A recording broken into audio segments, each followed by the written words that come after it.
If the Commodore 64 is the light of your life, then stay tuned, because today's the day we transmit the light software for that machine. We will also be tickling the eyebrows of the Commodore 64. You don't think it's possible? You'd better watch to find out how. Indeed, yes, but if you own a BBC machine, we're probably not your favourite people, especially if you tried to download last week's light software. We discovered what went wrong. There was a patching error between the software DOT and our master videotape recorder. Well, we did tell you it was a bit of an experiment. So now that we've sorted that out, we're going to be repeating the light software for the BBC machine in 2 weeks' time, on March the 25th. But first, this week's opening titles.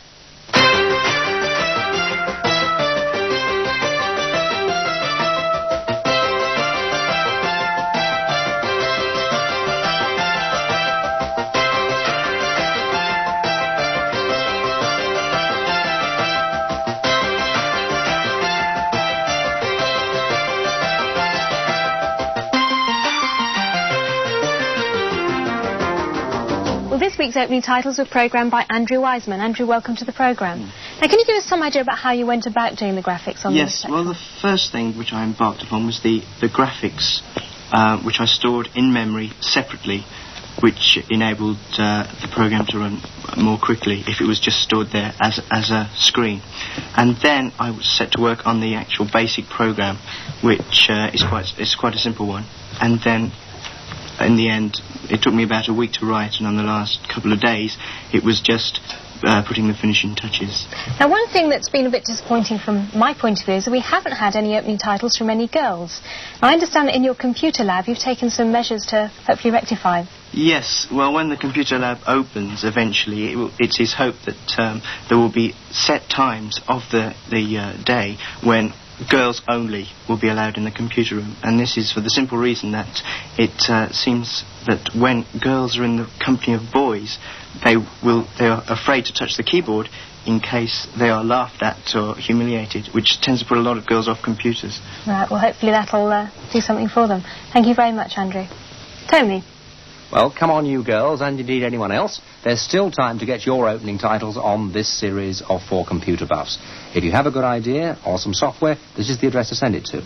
It is 4 Computer Buffs, Thames Television, 149 Tottenham Court Road, London, W1P 9LL.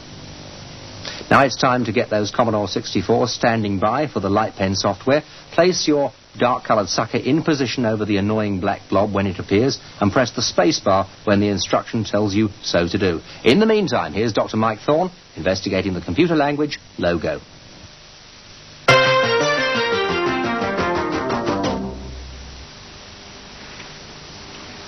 This lovely house, and there are going to be some flowers in a minute, is written in the programming language logo.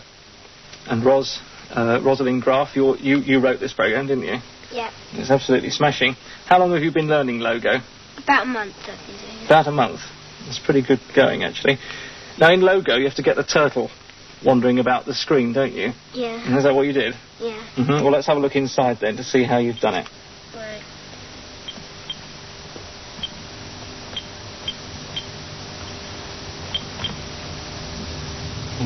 It's long. Yeah. There's more to come. Here we go.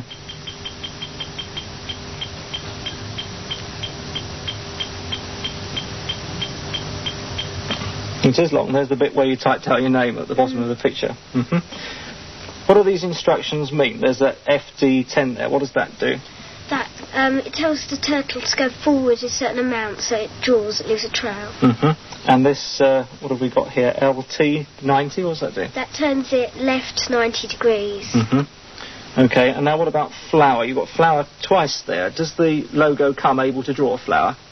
No, you have to give it commands to do the flower separately. And you've done that, have you? Yeah. Well, can we have a look at what flower actually does first, then? Right.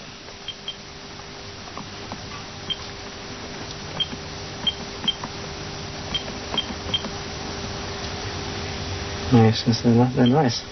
Okay, now let's look inside the flower program. Right.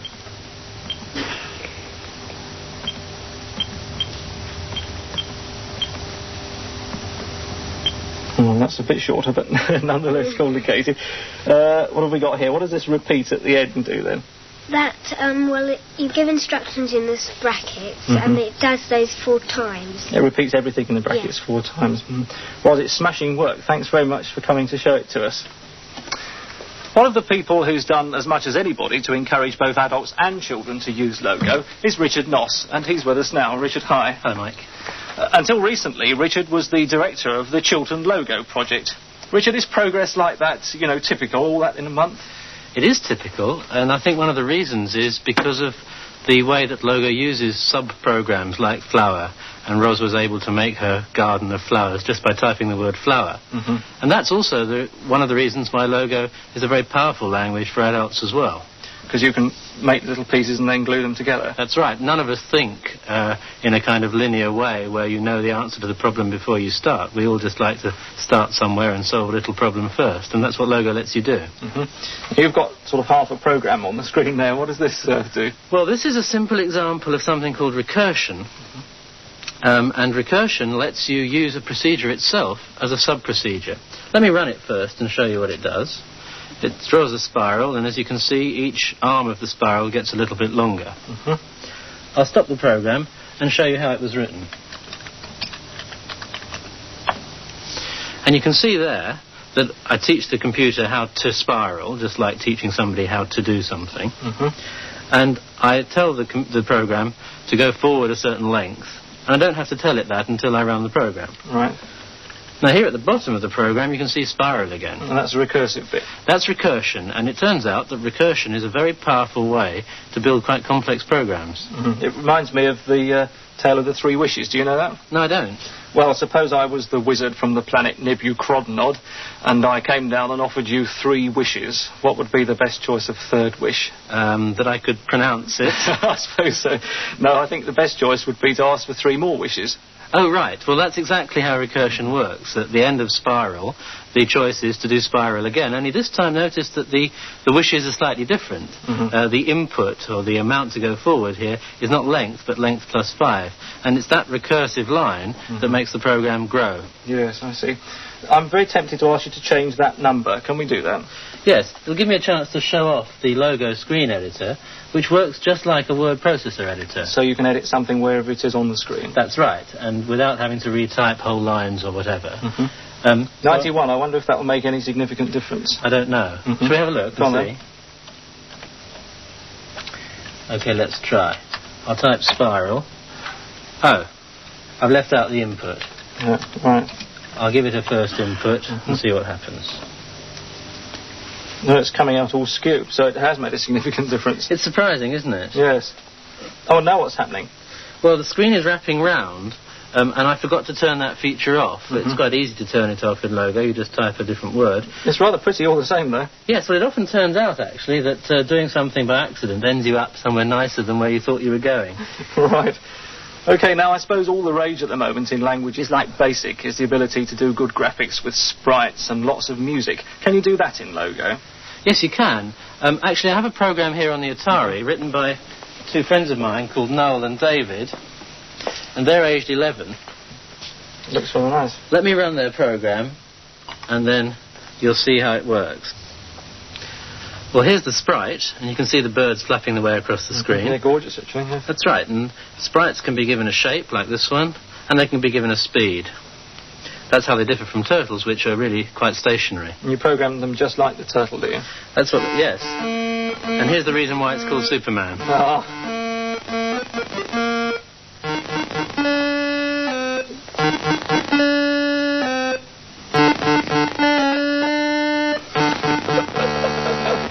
You can hear that the music's not quite up to the standard of the programming, can't you? Ever so slightly. How have they done the music, actually? Well, music is, in this program, just simply generated by the program music. What else, I suppose, yes. And there it is, and you can see the same idea of sub-procedures, tune 1, tune 2, tune 3, and those are the separate bits of the Superman theme. Can we look at one of them? OK. There's tune, and you can see it's pretty incomprehensible list of numbers. Yes, all these, is it a million, 1 and all those zeros? Well, those numbers are the frequencies, the pitch of the notes, and the second list of numbers down here is how long they last for. The million is a way of getting a short rest into the notes, and human beings can't hear it, but the local dogs can. OK, well, that's the music. Well, how do you do the sprites, then? Well, each sprite has its own specific number, and the birds happen to be on sprite 1. So if I talk to sprite 1 by saying tell 1, and then home it into the middle of the screen, and ST is short for show turtle, there's the sprite. And one can do anything with the sprite that one wants to do. For example, move it forward with a speed of... what should we give it? Well, say 26. OK. Set speed 26, and that sets it going. And now I can turn it right, let's say 120. That moves it down again. And I can increase the speed and send them shooting around the screen and so on. Smashing. How do you actually define the shapes that the sprites carry around? Well, the easiest way is to use the Sprite Editor. And here's how it works. That looks like a pixel editor. That's right. This is a piece of Superman's body, actually. And one of the clever things that Noel David did is to piece the actual figure together from 3 separate sprites. But all you do is you move your cursor around and simply wipe bits out or put them in and so on. I see. And what about the internal form, then, of sprites? Does that look like this, or...? Well, let me show you the internal form, for example, of birds. And that's how Logo stores it. Very meaningful, that. Yes, not very, is it? It's quite typical of Logo to store things in a way like this, but you don't, of course, have to get involved with it, because although a sophisticated programmer might want to get in and fiddle around with that list, people like you and me can just play with the Sprite Editor, and that's a lot easier. OK. Now, I think you've convinced me that you can do good sprite graphics and have nice music in Logo.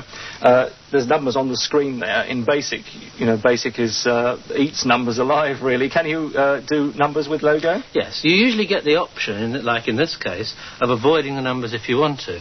But there are cases, of course, where numbers are what you're interested in, and I've got an example like that on the Apple over here. Is this the old version of Apple Logo? No, this is the new version for the 128K 2E and also for the 2C. This looks like a sine curve. Yeah, that's right. Logo has a full complement of mathematical functions like any other programming language. And can you display that in table form too? Sure, yes. Oh, yes, that looks like... It doesn't really add much to the understanding, does it? That looks really like maths, that does. That's right. Now, I think you've convinced me that, you know, Logo's got most of the things that are in a good version of BASIC. But what about versions of Logo itself? There's a range you've demonstrated. Spectrum, Commodore 64, Atari, and the Apple itself all have Logo. What about the BBC machine? Well, I think you've said it yourself. Logo can do everything that, for example, BASIC can do. But the idea is not just to be able to do it, but for people to be able to do it easily. And we've been waiting a long time for a version of Logo for the BBC machine. Is that because people have found it hard to squeeze it in? I think so, yes. In the interim period, people have written lots of programs called Logo this and Logo that, which purport to be Logo, but in actual fact are really just graphics programs. How many versions are there for the BBC Well, there are machine? now 4 versions of Logo for the BBC machine, yes. How do you choose between them? With great difficulty. It's actually quite difficult. But I think there are 1 or 2 things that people maybe should look out for. I think the first thing is that the version should have a good word processor style screen editor. Making mistakes is a very important part of Logo programming, and it's very important to be able to change those mistakes and rectify them as easily as possible. I think the second thing is that the language itself should offer you power. It should be able to do everything that you might want to do. So you want it to be fast? Oh, well, fast, but also a full range of things that it can do, and there's no doubt that some versions are more powerful than others. And as you say, speed is important. The speed varies tremendously between versions. Right. Now I'm going to put you on the spot. Which of the 4 versions of the BBC would you pick? Well, I think it's part of Logo's philosophy that the person doing the programming makes his or her own decisions, and I think I'll have to leave that decision to you, Mike. You've avoided the issue very well, That's thanks. True. Well, here are the 4 Logo software packages for the BBC machine. And the moral with these, as with all software, is try it before you buy it. And if the shop won't let you, then find a shop that will before you part with your hard-earned cash. Try it out. Now playing some more software, here's Jane. Another logo that's becoming quite popular is MSX. And now that the firms have recovered from their appalling Christmas sales figures, They're ready now to dominate the whole of the British market. One major selling factor about the MSX format is that while the computers keep their compatibility, it enables each company to go for different specialisations. And to show you just how far down that route we've been able to go, we've been asking Rick here to look at the Yamaha CX-5. Now, Rick, welcome.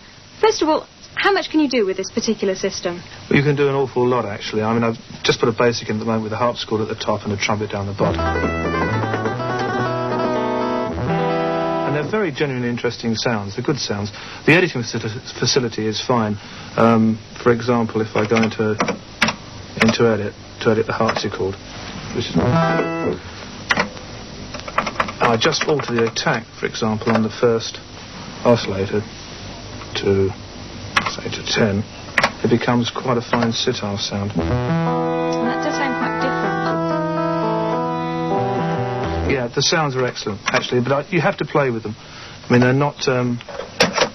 not actually as good as they can be. I mean, once you work on them and you play with them, but that's the whole joy, I think, if everything was fine in the first Now, how place. much of what we see here is actually the CX-5? It looks Well, basically you get this, the small keyboard, which is for writing more than anything else. If you want to play, you really do need the bigger keyboard, which is not that much extra. I mean, the whole package is about £600. And of course, with the MIDI, you can add in your drum machine, trigger off your drum machine and work with the DX7. You can do an awful lot. The composing thing is quite fantastic. I can only show you very basically because you really need an awful long time. But it'll basically do anything for you. You can write in your key. Actually, there are function buttons for that, but I can never remember which ones they are. So you write in your key. So having specified the key, it puts all the sharps and flats in where it should be. It does your time for you. And it'll... sorry.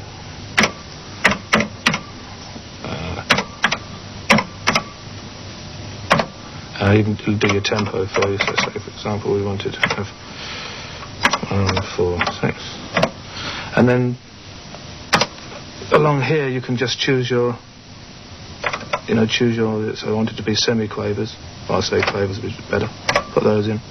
If you want to be able to hear it, so you put the speaker on and do it on the keyboard, and whatever you...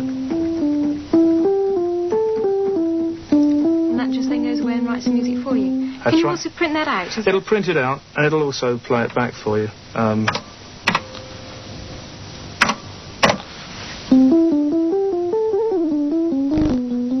you can do it seems to be a very professional system. It is. You can do up to 8 parts. You can change the sound. You can do whatever sounds you like when you're playing back. It'll print it out for you. It's excellent. I thought it was a toy when I first got hold of it. I thought it was an expensive toy, but it actually is a very, very cheap synthesizer computer. Would you use one? Very much so. I think it's a must for composers and arrangers. That's an endorsement in itself. Rick, thank you very much. Thanks a lot. Now, what happens if you don't want to spend quite that much money on a professional type system, or you already have a computer of your own? What's available? Well, take a look at this. It doesn't look like much, but in fact it's part of a very neat software package for the Commodore 64, which aims to take the heartache out of music programming. And it actually sounds rather good.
Well, that was certainly an amazing sound. Tell me, how did you get on with actually using computers rather than instruments? We find it quite difficult because the size of the keyboard is so small. We found it's very good for beginners, but not for us. And the change of octave takes too long, so you couldn't use it in the middle of a piece. You can't change octave very easily. I think you've had some previous experience with computers, haven't you? How did you find combining computers and music? I didn't think it worked out very well, but any music program for a home computer is going to be limited, because at most, really, there's 3 voices simultaneously. So in some ways you'd prefer to be using what we were hearing before? Yes. You can have some fun with that. How did you get on? Nice to see some girls here as well. My family enjoyed playing with it, although they got bored with it after 2 days. But my brother, he taught himself how to read music from playing about with it. So for first-time users of music as well, it could then encourage your brother to learn an instrument. That's a good point. What about you? Well, I found that the software was too limited to record any of the gadgets onto the sequencer, but you can get some good sounds from the gadgets. Now, Mark, I think you composed the music. Did you have to go about composing it in a slightly different way because it was on a computer? No, I just treated each computer as a separate instrument, wrote it in a normal way. And then put them all together. And David, you helped teach music at the school. Was it that different, sort of using computers rather than violins and cellos? Not really, no. I've never used computers before, and I found it quite easy to operate, and we've had a lot of fun using them. Well, I'm glad you've enjoyed it. Now, of course, the software we've been using is Music Maker, and it says it's for beginners and musicians. Now, David, you've identified yourself as a beginner, but as a musician, how did you find the software? Well, I think that we all found as musicians there are 1 or 2 limitations, really, with the software as it stands at the moment. I can show you one of those, which Russell's already referred to, the problem of changing octaves. At the minute, I'm on a fairly high octave. If I want to go around and change to something lower, it really takes quite a long time. There are 6 different octaves that you can use on the machine. I'm moving round, and I still haven't got to the octave that I want, you see. At last, I've arrived there now. So it's not something you can do in the middle of a piece, for example? Exactly, no, it'd be quite impossible. You're restricted just to these notes. Any other limitations? Yeah, well, we found 1 or 2 from the composing point of view, which I think Mark can show you with the sequencer. Yeah, when using the sequencer, you just program the notes you want, and once you've done that, you can edit them, but after that, you can't change them at all, so you're stuck with them. So editing's quite easy. You just go back, find the note that's wrong, then type in the new notes, and after that, you tap the timing on any key.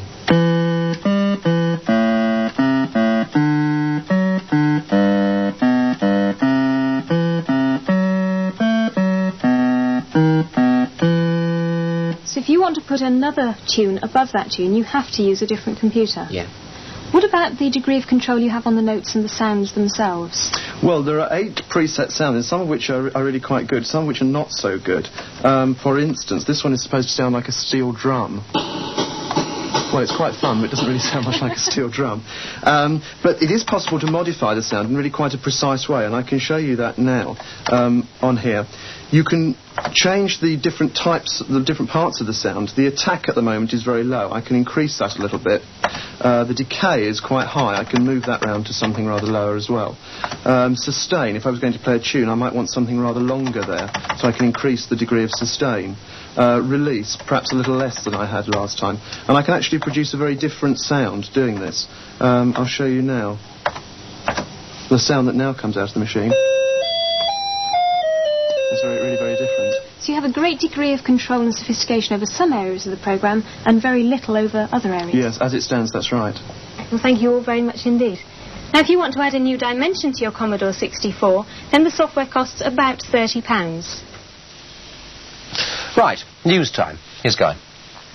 This week, John Dvorak, our man in Silicon Valley, thinks he's put his finger on why everybody in the micro-business gets shy when you ask how things are doing.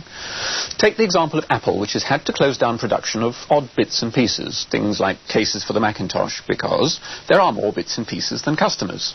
The city, I know, will instantly rush for its phone, saying that the micro-market is collapsing. But the real reason things are slow is, and I quote John Dvorak, it's the market doldrums you always get when everybody is expecting an IBM announcement. That announcement would be the PC2, which we're still waiting for. We do have some tangible news from the expensive end of the micro-business, that's the Unix area. It concerns Cypher, a company which has now had to retrench rather firmly. It did it last July. It's just announced another retrenchment. Its finance backers have now accepted a new business plan which calls for heavy redundancies, 89 people, leaving only 135 behind. I think it was Unix specialist Sphinx which recently described the Unix way of life as rather like sitting on a cold volcano. And I couldn't put it better. Jane. But even cold volcanoes erupt sometime. Now then, have our Homelink Bullet users been behaving themselves this week? I'm glad to say they have heeded our warning from last week, and there have been no obscenities and much less trivial messages and so on. There is a problem at the moment, though. New users, unfortunately, cannot register. Nottingham Building Society are working this out as fast as possible, and just keep trying and you should be able to get on eventually. Let's hope so. Now, tomorrow's free software is from Amsoft for the Amstrad machine. Of course, it's on Channel 4 at 10 o'clock and 11 o'clock, so we suggest you set your video recorders. In the meantime, you can always send us some electronic mail. Remember the Presto page, 7776.